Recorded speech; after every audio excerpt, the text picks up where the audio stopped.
আসসালামু আলাইকুম ওয়া রাহমাতুল্লাহি ওয়া বারাকাতুহু। ইন্নাল হামদুলিল্লাহ ওয়াস সালাতু ওয়াস সালামু আলা রাসূলিল্লাহ বাদ। সম্মানিত দর্শক শ্রোতা মণ্ডলী, আশা করি আপনারা সকলেই ভালো আছেন এবং আল ওয়াহিদ পরিবারের সাথে আছেন। আজকে অত্যন্ত গুরুত্বপূর্ণ একটি বিষয় নিয়ে আপনাদের সামনে উপস্থিত হয়েছি, তা হলো হজ। ইসলামে হজের গুরুত্ব এবং হজের শিক্ষা, এই বিষয়গুলো নিয়ে আলোচনা করব। আপনারা জানেন যে হজ পাঁচটি রকমের একটি রকম। ইসলাম যে পাঁচটি স্তম্ভের উপরে প্রতিষ্ঠিত, তার ভিতরে একটা স্তম্ভ হলো হজ। এই হজ জীবনে একবার ফরজ হয়, একবার করতে হয়। আল্লাহ রসুল জীবনে একবারই হজ করেছেন, যদিও ওটিকে বিদায় হজ হিসেবে আমাদের সমাজে পরিচিত, যে রসুলের বিদায় হজ। তার মানে কি রসুল অনেকবার হজ করেছিলেন? না, রসুল জীবনে একবারই হজ করেছেন। মক্কা বিজয় হয়েছে অষ্টম হিজরিতে, রসুল সে বছর হজ করেননি। সেই বছর কুফরি কায়দায় হজ হয়েছে। নবম হিজরিতেও আল্লাহ রসুল সাহাবীদেরকে নেতৃত্ব দিয়ে, বিশেষ করে আবু বকর এবং হযরত আলীকে পাঠালেন যে ঘোষণা দেওয়ার জন্য। সূরা তাওবার 40টা আয়াত দিয়ে পাঠালেন এবং ঘোষণা দেওয়া হলো, আগামী বছর থেকে আর কোনো শিরকি হজ চলবে না, কোন জাহেলি প্রথা অনুযায়ী হজ চলবে না। আর দশম হিজরিতে আল্লাহ রসুল একবারে শিরক এবং কুফর মুক্ত হজ তিনি করেছেন, যার কারণে রসুল জীবনে একবারই হজ করেছেন। এই হজ একবারই ফরজ হয়। আল্লাহ পাক বলছেন যে ওয়ালিল্লাহি আলান নাসি হিজ্জুল বাইতি মান ইসতাতা ইলাইহি সাবিলা, তাদের উপরে হজ করা ফরজ যারা এই ঘর পর্যন্ত যাওয়ার সক্ষমতা রাখে। তাহলে সবার জন্য হজ ফরজ নয়। হজের যে এই যে দীর্ঘ প্রস্তুতি, 1-1.5 মাসের সফর, সেই পরিমাণ খরচ যাদের আল্লাহ পাক দিয়েছেন, তাদের জন্য হজ করাটা ফরজ।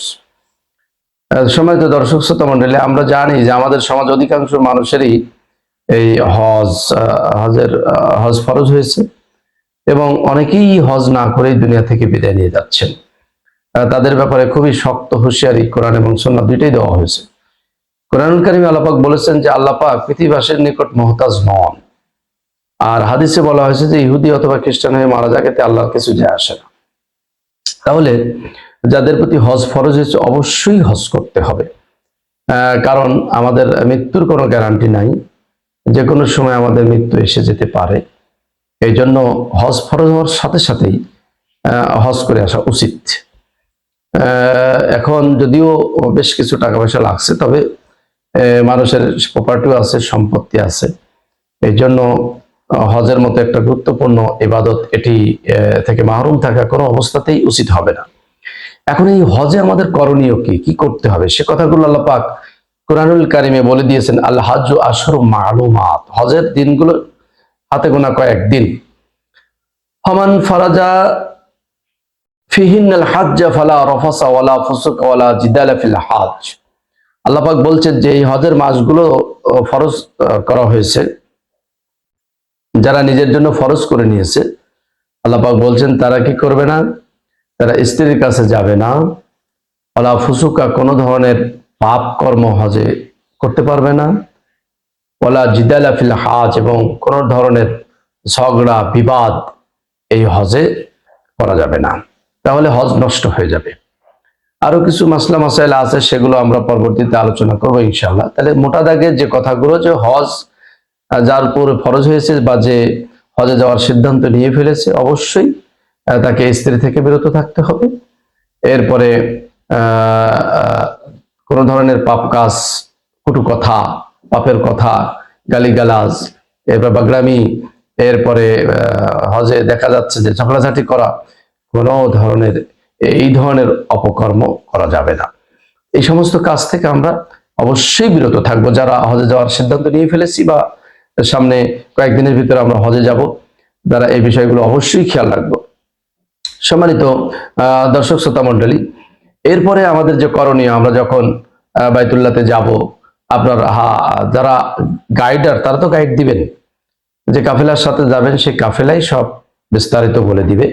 মাসালাগুলো দেখা যাচ্ছে সরাসরি কাফেলা ম্যানের সাথে থেকে হজের অনুষ্ঠানাদি যে সমস্ত আনুষ্ঠানিকতা আছে সেগুলো পালন করতে হয়, সেগুলো গাইডার প্রত্যেকটা কাফেলা ম্যানের যে গাইডার আছে তারা সেই ব্যবস্থাগুলো করে দিবেন। এই জন্য এই মাসলা মাসাইল নিয়ে দুশ্চিন্তার কিছু নাই।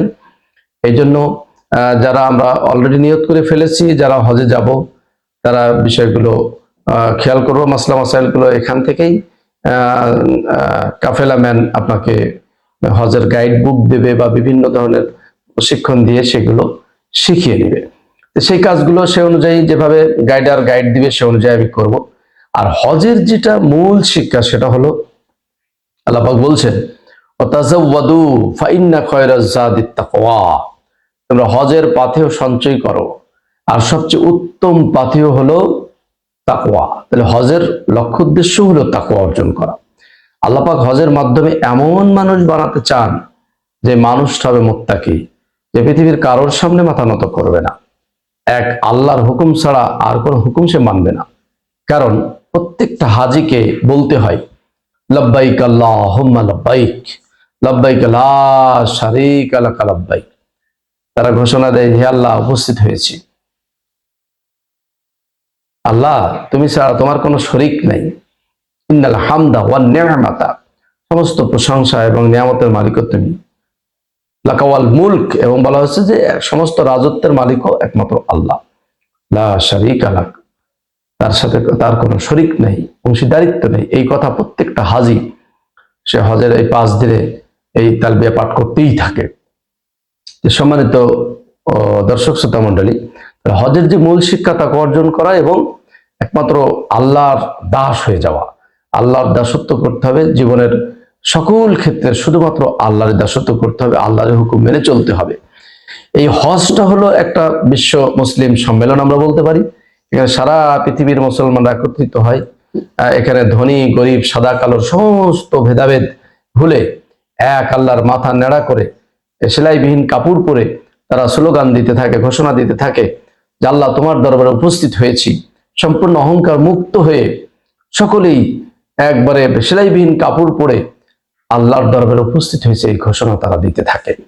এই জন্য আসুন হজের প্রকৃত শিক্ষা যদি আমরা ধারণ করতে পারি, আমরা প্রত্যেকটা হাজি যদি সে শিক্ষা অনুযায়ী যদি আমরা চলতে পারি এবং মুসলিম বিশ্ব যে সমস্ত দায়িত্বশীলরা যখন উপস্থিত হন তারা যদি হজের প্রকৃত শিক্ষা নিয়ে সারা পৃথিবীতে সেগুলো বাস্তবায়ন করে, এক আল্লাহর উলুহিয়াত রুবুবিয়াত প্রতিষ্ঠিত হবে, আল্লাহর রাজত্ব কায়েম হবে, শয়তানের সমস্ত শক্তি এবং শয়তানের রাজত্বের অবসান হবে, খতম হবে। আসুন এবারের হজের মাধ্যমে আমরা যাতে প্রকৃত মানুষে মুত্তাকি মানুষ হয়ে আমরা এক আল্লাহরই দাসত্ব করতে পারি এবং তাগুতকে বর্জন করে এই পৃথিবীর শয়তানি শক্তিকে যাতে আমরা উৎখাত করতে পারি, এক আল্লাহর উলুহিয়াত রুবুবিয়াত যাতে প্রতিষ্ঠিত করতে পারি। মহান আল্লাহ আমাদের সকলকে তৌফিক দান করুন। এবারের হজের মাধ্যমে আমাদেরকে সেই শিক্ষাগুলো নিয়ে আমরা যাতে দুনিয়া